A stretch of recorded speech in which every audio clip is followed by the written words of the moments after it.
তুমি মাম খাও? ওই মাসে তুমি একা একা মাম খেতে পারো? মা কিভাবে করলে? তুমি গান শুনতে তো?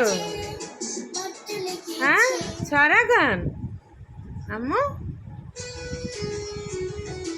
বাজে ভামনি কি করে? আর খায় না মা, জামা ভিজে যাবে তো। থাক, এখন আর খাওয়াবো না, এখন তুমি দুষ্টু করো ওটা নিয়ে।